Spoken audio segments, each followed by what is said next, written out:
L'Inde construit un nouvel empire, non pas avec des bombes ni des pièges de dette, mais avec des grues, des contrats et des cargos. Discrètement, port après port, elle redessine la carte commerciale de l'Afrique. Et la Chine, elle regarde, sans réussir à l'arrêter. Ce n'est pas une histoire de guerre, c'est une histoire sur l'avenir du pouvoir mondial et sur la façon dont la prochaine superpuissance logistique ne sera peut-être ni l'Amérique, ni la Chine, mais l'Inde. En Afrique de l'Est, l'Inde investit des milliards dans des ports, routes et projets énergétiques, et elle le fait autrement.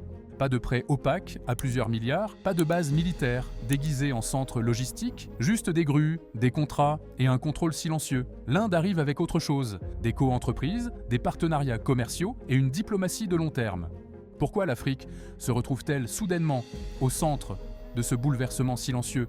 Et pourquoi la montée discrète de l'Inde dans la région compte-t-elle autant pour l'Afrique, pour l'Europe, pour la Chine et même pour votre économie? Décryptons ensemble, car ce qui se joue de l'autre côté de l'océan Indien pourrait bien redessiner le commerce mondial pour des décennies. La vision indienne n'est pas un simple port ou un contrat isolé, c'est un véritable corridor. Commencez au Mozambique. Là, des entreprises indiennes comme ONGC et Jindal Steel ont investi plus de 2 milliards de dollars dans le corridor de Nacala, modernisant les terminaux portuaires et les voies ferrées vers l'intérieur du continent.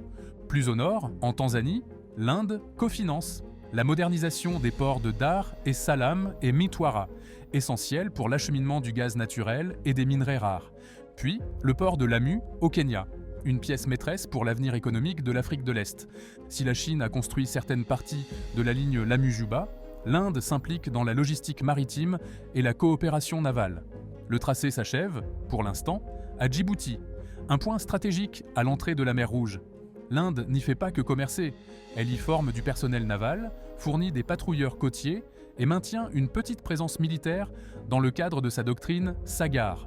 Ce corridor n'est pas une ligne, c'est une colonne vertébrale, connectant les points d'export les plus stratégiques d'Afrique à l'appareil industriel indien. Et cela s'intègre dans un projet plus vaste, le corridor Inde-Moyen-Orient-Europe, ou IMEC. L'objectif, relier les ports indiens comme Mumbai au Golfe, puis à l'Afrique de l'Est, avant de remonter vers l'Europe via la mer Rouge et la Méditerranée, contournant complètement les routes chinoises. L'Afrique n'est pas qu'un réservoir de ressources, c'est le prochain grand marché mondial. D'ici 2030, sa population dépassera 1,7 milliard d'habitants, dont une classe moyenne de plus d'1 milliard de consommateurs. Aujourd'hui, les coûts logistiques en Afrique de l'Est sont de 40 à 60% supérieurs à la moyenne mondiale. Celui qui les réduit prend l'avantage à long terme. Mais ce n'est pas qu'une question d'accès au marché, c'est aussi une question de survie stratégique.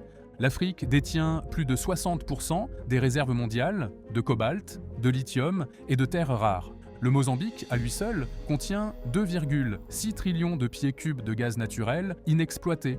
Le potentiel géothermique et solaire du Kenya, de classe mondiale.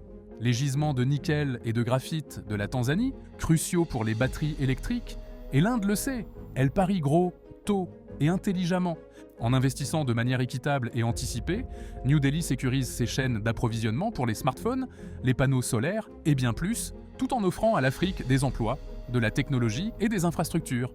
C'est une stratégie gagnant-gagnant et elle détourne peu à peu l'attention du modèle extractif de la Chine. Pendant 2 décennies, la Chine était intouchable en Afrique.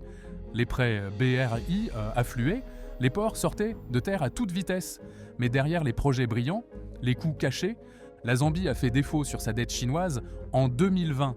Le port de Mombasa, au Kenya, a failli passer sous contrôle étranger. Le port de Hambantota, au Sri Lanka, hors d'Afrique mais symbolique, a été loué à la Chine pour 99 ans après un défaut de paiement. C'est ce qu'on appelle la diplomatie du piège de la dette. Et en Afrique, les électeurs comme les dirigeants tournent la page. Les gouvernements, surtout dans les États démocratiques ou semi-démocratiques, réclament plus de transparence, plus d'emplois locaux, plus de valeurs durables. Pas des prêts opaques et des entrepreneurs étrangers. Pendant ce temps, la Chine ralentit. Le chômage des jeunes explose. Le marché immobilier s'effondre. Même à Pékin, l'enthousiasme pour les BRI s'estompe et les inquiétudes militaires montent. À Djibouti, la marine chinoise est installée à quelques kilomètres des bases américaines et françaises. Des rapports de coopération avec l'Iran alimentent l'alerte chez les alliés. L'approche indienne semble plus sûre, plus transparente et moins idéologique. La doctrine de l'Inde tient en 4 lettres, SAGAR. Sécurité et croissance pour tous dans la région. Lancée en 2015, elle définit la politique indienne dans l'océan Indien, alliant partenariat économique, présence navale et développement partagé. Mais ce n'est pas qu'un slogan. L'Inde a fourni des patrouilleurs à la marine kenyane, conduit des exercices conjoints comme Opération Ocean Shield et établi des relations militaires fondées sur la confiance, pas la coercition. Sur le plan économique, l'Inde privilégie les co-entreprises. Jindal au Mozambique, Tata au Kenya, Adani en Tanzanie. Pas de méga-projets centralisés façon Chine, mais des projets locaux, partagés, qui créent tous des emplois, et ça fonctionne. Puis il y a l'IMEC, lancé au G20 en 2023. Ce corridor économique a reçu le soutien de l'Union européenne, des États-Unis et des pays du Golfe. Il propose une alternative transparente et multilatérale à la Belt and Road, avec l'Afrique comme nœud stratégique. Ajoutez à cela le Quad, l'alliance Inde, Japon, Australie, États-Unis.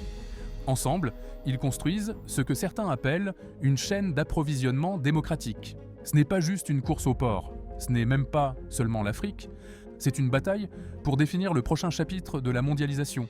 Le modèle chinois, construire vite, contrôler fort, cacher les termes, montre ses limites. Le modèle indien, plus lent, plus collaboratif, plus aligné avec les valeurs démocratiques, gagne du terrain. Le vrai combat, il ne se joue pas dans les gros titres. Il se joue dans le contrôle des ports, des rails, des minerais critiques et, au final, dans les règles du commerce mondial. Car celui qui bâtit, discrètement, le prochain empire logistique ne transportera pas seulement des marchandises, il déplacera le pouvoir.